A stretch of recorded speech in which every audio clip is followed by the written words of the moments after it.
250 साल उनका अवधि जो दिए थे वो पूर्ण हो चुका है। जय हो जय हो। अब वो श्रीनाथ जी दोबारा उस गिरिराज जी के तलहटी पर आएंगे। जय हो जय हो। और आकर के उसी प्रकार से जिस प्रकार से द्वापर युग में ठाकुर जी यहाँ से गैया लेके जाते थे, हियो करते थे, कारी धोरी पीली गाय है अपना सुंदर उनके अष्ट सखाओं के साथ में बैठ करके गिरिराज जी के तलहटी पर पेड़ के नीचे पाँव यूं पीठ दे करके पाँव के ऊपर पाँव दे करके यूं करके जय हो जय हो। वो समय आ चुका है। जय हो जय हो। ज्यादा 10, 12, 15 साल होंगे, उसके बाद तो यहीं आ जाएगा लाला हमारा। लाला यहीं पे आ जाएंगे। फिर वहाँ पे क्या होगा? द्वारिका में। हाँ द्वारका जी आपने बताया। द्वारिका में जो वास्तविक जो द्वारिका नाथ है वो डाकोर में है। अच्छा। अब इसकी एक प्रसंग लीला है। हरि बोल जय जय श्री राधे राधे राधे ब्रज वास राधे। मित्रों, आपका मित्र सगा दोस्त इस समय बरसाने की पावन धरा पर गहवर वन में श्री राधा कृष्ण कुंड पर बैठा है और इस समय यहाँ इस वन में इस कुंड के अंदर ब्रजवासी बच्चे खूब नहा रहे हैं और यहाँ एक संत महात्मा द्वारा यहाँ की एक अद्भुत लीला मुझे अभी पता चली है श्रीनाथ जी की। और उन्होंने एक बात और बताई है कि जो द्वारकाधीश हैं वो असली द्वारकाधीश कहाँ बैठे हैं। तो आइए पहले इस कुंड के दर्शन कीजिए जहाँ बच्चे आनंद ले रहे हैं, फिर मैं उनसे आपका परिचय कराता हूँ। उनकी वाणी द्वारा वो अद्भुत प्रसंग आप तक पहुँचाता हूँ। तो वीडियो के अंदर तक बने रहिए, जुड़े रहिए दास दीपक के साथ।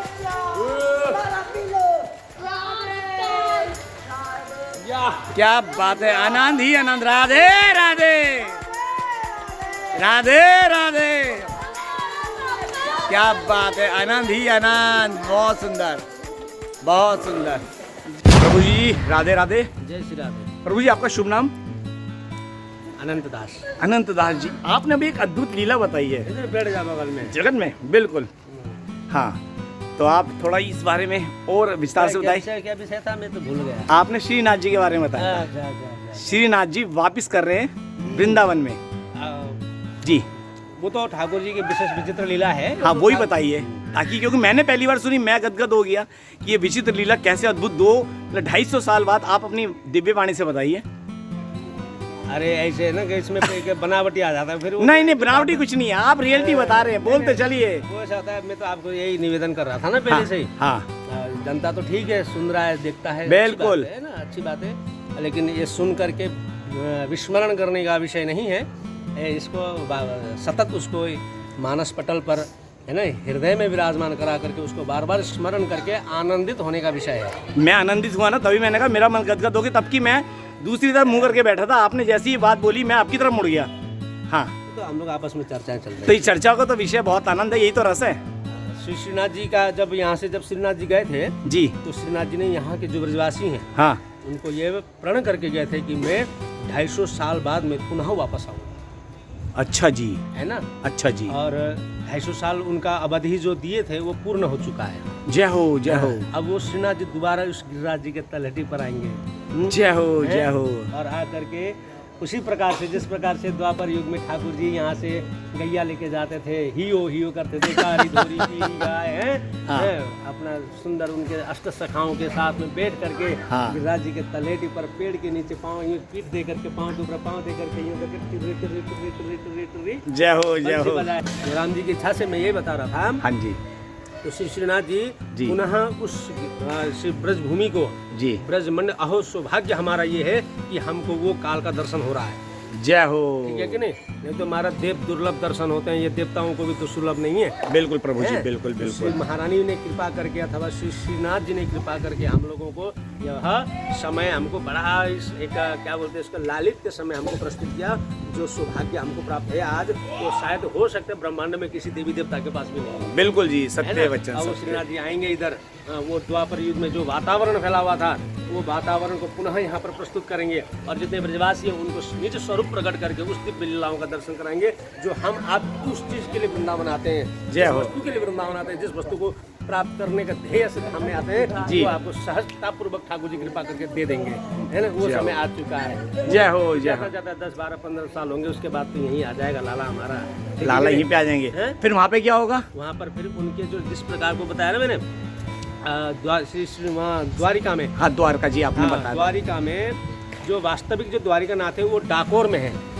अच्छा। अब इसकी एक प्रसंग लीला है। हाँ जी। डाकोर के एक भक्त है। हाँ।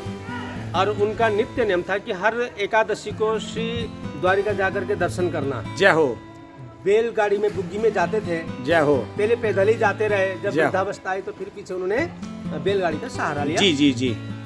जब वो जा नहीं सके, अंतिम दर्शन सोच के गए कि भाई अब तो है द्वारिका नाथ, जी। अब मैं दोबारा नहीं आ पाऊंगा, जी। वृद्धावस्था है जी। हैं, हर एक अब वहाँ से 200-250 किलोमीटर दूर आप ये लगा लो विचार, दर्शन करके वापस आते ही दूसरे दिन एकादशी आने था। मतलब इतना मतलब टाइम रहता ही नहीं था, उनका बस आना जाना ही था। जय हो। तो श्री द्वारिका नाथ ने कहा कि ऐसा है कि भाई एक काम कर, तू मुझे ले चल। अरे वाह। बोले मैं कैसे ले चलूंगा, इतने सारे आपके वो हैं सेवक। उन्होंने कहा कोई बात नहीं, तू क्या लेके आया? बोले मैं बुग्गी ले, काम कर मेरे को उठा करके बुग्गी में डाल ले। बुग्गी में? हाँ। जय हो जय हो। बुग्गी में डाला भी गया। अच्छा।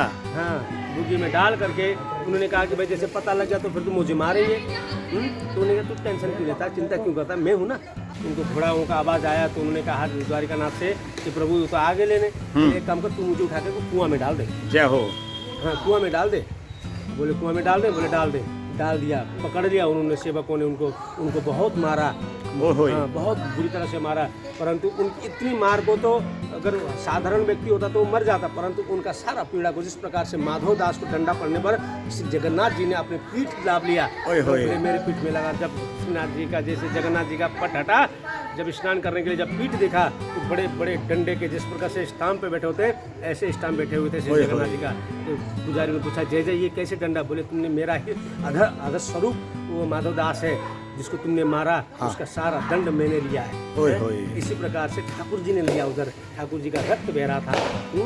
तो उन्होंने कहा कि जैसे उनको उठाया कुआं से, देखा तो ठाकुर जी के रक्त, कुआं का जल लाल हो गया था, इतना खून बहा था, इतना भयंकर हो गया था। तब उठाया, जब उन्होंने देखा ठाकुर जी को इस दशा में, सारे गोसाई लोग, सारे पंडा पुजारी बड़े दुखी हुए, बड़े मतलब उत्साहीन हो गए। ऐसा हमने ऐसा जैसा कर्म किया, बताओ भगवान को। हमें बोले अब प्रभु चलो। बोले नहीं अब तो मैं कदापि नहीं जाऊंगा। बोले क्यों? तुमने मेरे भक्तों को प्रहार किया। जय हो। मेरे भक्तों को तुमने मारा, तुम सोच रहे कि मैं जाऊँगा? मैं पहले सोच भी, तुम जिद करते मैं चला भी जाता, परंतु अब नहीं जाऊँगा। बोले फिर हम कैसे कमा खाएंगे भाई, हमारे तो बालक बच्चे कैसे सेवा होगा? बिल्कुल। तो उन्होंने कहा ऐसा है कि मेरे बराबर जितना मेरा जितना वजन है उतना तुम सोना ले आओ, हैं, अथवा ये हमको दे दे सोना। उन्होंने सोचा कि चलो सोना मिल रहा है तो इसमें अपना गुजर बसर हो जाएगी।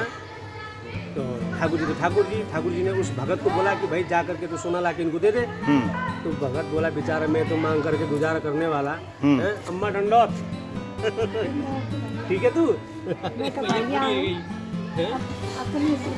कृपा है मैया, श्री जी की विशेष कृपा है। तो कहा गए उन्होंने कहा कि भाई हमारे घर में तो सोने के नाम में कान की वो बाली होते हैं, तार सोने का, तार पहले। हाँ वो तार सोने का तार था, उसी को ला के दे। बोले बस हमारे पास तो इतना ही है संपत्ति के नाम पर। बोले इसको तराजी में तोल दो। ठाकुर जी एक पल्ले पर ठाकुर जी विराजमान श्री द्वारिका नाथ जी, और एक पल्ले पर वो ठाकुर जी जो है ऊपर हो गए, वो सोना नीचे हो गया। जय हो। बोले इसको ले जा। बोले इससे हमारा क्या होगा? कुछ नहीं होने वाला इससे। बोले ऐसा है कि भाई अब मैं तो जाने वाला हूँ नहीं, है ना। बोले फिर हमारा कैसे होगा, हम तो ब्राह्मण हैं, आप ब्राह्मणों के अभिनेता हैं, आप हमारी पूर्ति करिए जी। तो फिर ठाकुर जी ने अपना ही प्रतिबिंब वहाँ पर द्वारिका में विराजमान करके, और स्वयं खुद उस बूढ़े बाबा के साथ में डाकोर में आकर के विराजमान है, श्री डाकोर बिहारी जी के नाम से वहाँ पर डाकोर बिहारी जी की जय। इसी प्रकार से सुशीनाथ जी भी वहाँ पर एक स्वरूप से विराजमान होंगे। वास्तविक स्वरूप होगा वो हमारे श्री लाला के रूप में यहाँ पर आने वाले 10-15 साल में। बहुत बहुत धन्यवाद प्रभु जी, बहुत महत्वपूर्ण जानकारी दी आपने। मैं तो उधर मुँह करके बैठा था, लेकिन आपने प्रसंग बताया। बहुत बहुत धन्यवाद जी, बहुत बहुत धन्यवाद। श्री ये सब है ना, ये भगत जगत दुनियादारी ये सब चीज़ों को नहीं समझते हैं, वास्तव में नहीं समझते हैं। मैं आपकी बात समझता हूँ, लेकिन कुछ ऐसे भी मुझ जैसे पागल होते हैं जो इन्हीं के चक्कर में यहाँ घूमते रहते हैं, वो भी स्कूटी पर।